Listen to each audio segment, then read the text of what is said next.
লোকজন নিয়ে আসা এখানে শিথিল করার পায়তারা করতেছে। আজকে থেকে সাধারণ শিক্ষক সকলে মিলে আমরা তাকে ঘেরাও করেছি।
আমরা আগ্রাসন মুক্ত বাংলাদেশ চাই।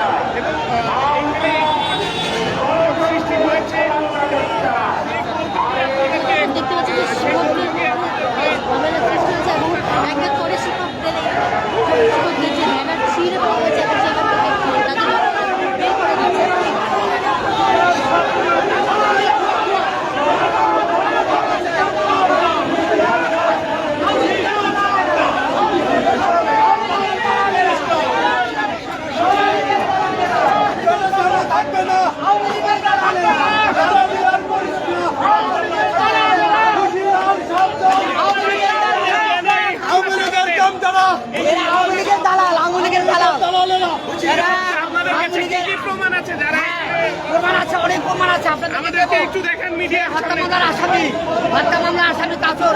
যাত্রাবাড়িতে, ঠিক আছে।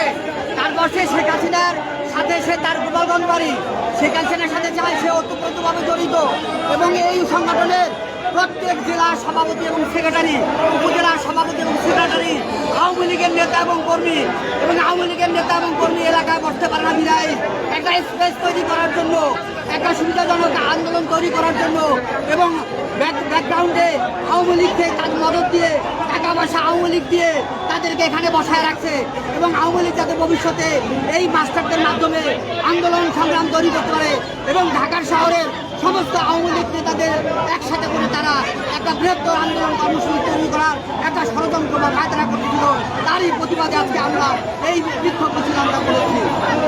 আচ্ছা, বিক্ষোভ মিছিলের শেষে এসে আপনারা তাদেরকে এখান থেকে যেভাবে হামলা করে আমরা আমাদের ফুটেজ আছে, আমাদের লাইভে ফুটেজ আছে, আপনাদের নাম আর পরিচয়টা একটু বলেন। আপনার নাম আর পরিচয়? আমি প্রেসিডিয়াম সদস্য আব্দুল হক, প্রেসিডিয়াম সদস্য শিক্ষক কর্মচারী ঐক্য জোট, ঠিক আছে। প্রেসিডিয়াম সদস্য শিক্ষক কর্মচারী ঐক্য জোট। আপনার নাম? আমরা চাই এই দেশে দালাল মুক্ত হবে, গণহত্যার দোষর মুক্ত হবে, এই আশাবাদ আমরা রাখি আপনাদের মিডিয়ার মাধ্যমে, যে দোষররা কোথাও কোনো রকম যাতে স্পেস থাকতে পারে, আপনারা সঠিক জিনিসটা উদ্ঘাটন করেন, দেখবেন তারা প্রত্যেকে আওয়ামী লীগের নেতা। আপনারা তো এখান থেকে তাদেরকে সরিয়ে দিলেন, আপনারা সরে যাওয়ার পরে তারা যদি আবার এখানে ফিরে আসে তখন কি করবেন? আমরা ভবিষ্যতে আমরা জাতীয়করণে এক দফা আন্দোলন করবো, জাতীয়করণে এক দফা আন্দোলনের মাধ্যমে আমরা শিক্ষকদের দাবি দেওয়া আদায় করবো এবং ইতিমধ্যে আমাদের অন্তত ছেলেমেয়ে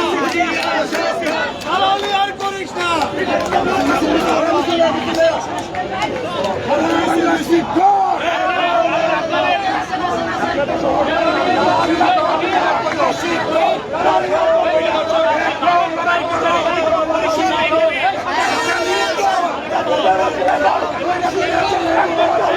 ভেঙে দিলে এখানে আসার পরে তাদের সাথে যে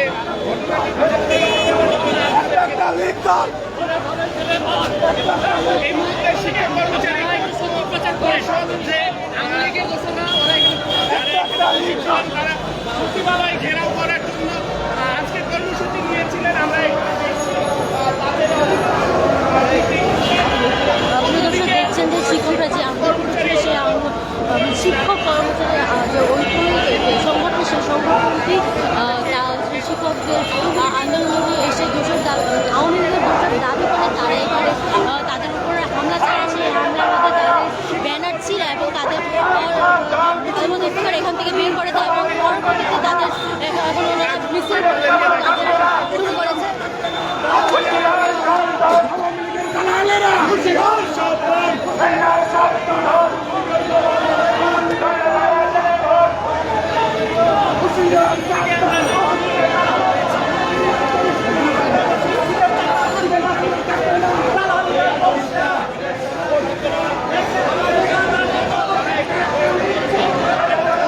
মিছিল নিয়ে এখানে এসেছেন শিক্ষক কর্মচারী ঐক্য পরিষদ।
আমি আপনাদের এখনো চেষ্টা করছিলাম। এখন তাকে ধরে নিয়ে যাওয়া হচ্ছে।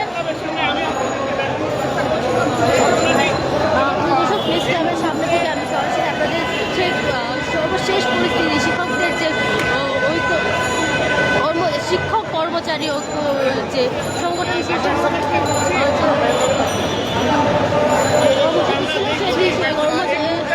কর্মসূচিতে যে ঝামেলা, এক ধরনের মারধরি করা হয়েছে। এখন সেটি আমি আপনাদের দেখাবো। তারপর মারধরের পরে পুলিশ কর্মকর্তা এখানে এসেছেন এবং তাদের ধরে প্রেস ক্লাবের সামনে যে পুলিশ বক্স আছে সেখানে নিয়ে যাওয়া হচ্ছে এবং আমাদের ইলেকশন কমিশনের মাধ্যমে, ট্রাইব্যুনালের মাধ্যমে আমরা হাইকোর্টের থেকে একটি ন্যায় বিচার পাই এবং ন্যায় বিচারের পরবর্তীতে নির্বাচন কমিশন একটি কেন্দ্র নির্ধারণ করে প্রিয় দর্শক, আপনারা দেখতে পাচ্ছেন যে প্রেস ক্লাবের সামনে যে পুলিশ বক্স আছে সেটার সামনে তাদের নিয়ে আসা হয়েছে এবং তারপরেও এখানে পুলিশ কর্মকর্তা থাকা সত্ত্বেও এখানে ঝামেলা দেখতে পাচ্ছেন। প্রিয় দর্শক,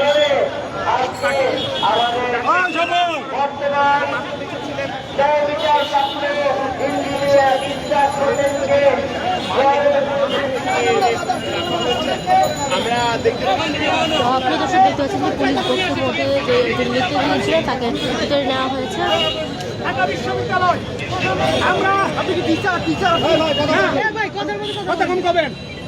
আজকের আমরা গতকালকে থেকে তারা স্ট্যাটাসের মাধ্যমে আওয়ামী লীগকে পুনর্জন্ম দেওয়ার জন্য তারা জাতীয় প্রেস ক্লাবের সামনে শিক্ষক সমিতির ব্যানারে আওয়ামী লীগের দোসর এই শেখ কাউসার, যারা বিগত দিনে আওয়ামী লীগের শিক্ষকদের ব্যানার তৈরি করে বিভিন্ন মন্ত্রণালয়, দেশের সকল প্রত্যেকটি জায়গায় তারা আধিপত্য বিস্তার করেছিল।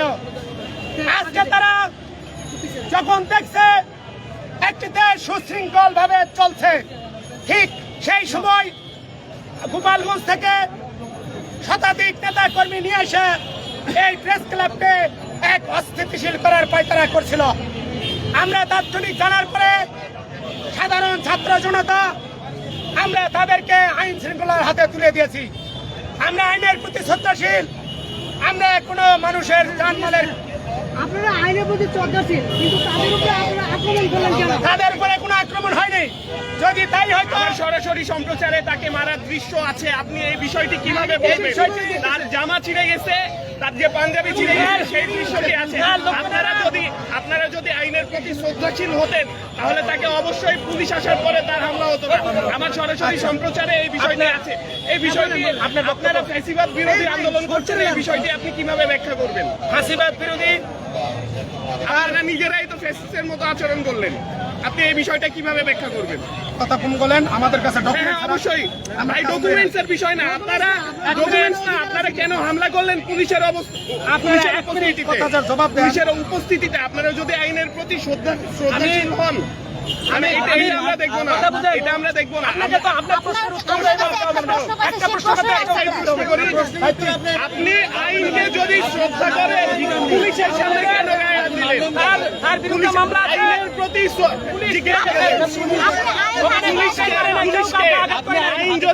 আইন যদি শ্রদ্ধা করেন আপনি পুলিশের সামনে কেন গায়ে হাত দিলেন? এতটাই যথেষ্ট।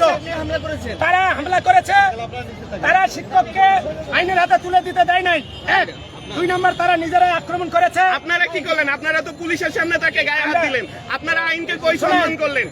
এখানে আইনের সম্মান কোথায়? এটার উত্তর দেন। এখানে আইনের সম্মান কোথায়? পুলিশকে সম্মান করলেন আপনারা? সাংবাদিকদের পুলিশকে সম্মান করলেন? সেই সত্যটার জন্যই তো জিজ্ঞেস করতেছি আপনাকে। তার বিরুদ্ধে আপনারা কোন সংগঠনের? আপনারা কোন সংগঠনের? আপনাদের সংগঠনের নাম দেন, আপনার পরিচয়, নাম পরিচয় দেন, আপনার নাম পরিচয় দেন। আমার নাম পরিচয় দেওয়া হয়েছে। কি দাঁড়ান, আপনার নাম আর পরিচয় দিয়ে যাবেন। আপনার নাম আর পরিচয় করবো না, নাম পরিচয় এটা দেখছেন?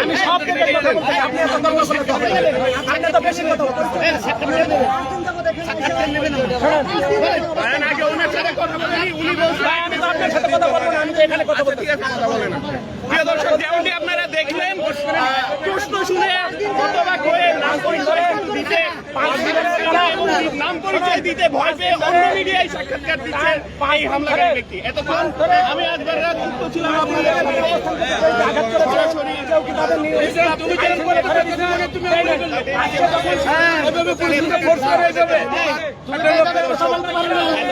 নাম পরিচয়টা বলেন, নাম পরিচয় বলতে পারছেন না কেন? কে বলছে নাম পরিচয় বলে নাই? বলেন, বলেন তার নাম বলেন। তার পরিচয়? হ্যাঁ, কোন সংগঠন? আচ্ছা,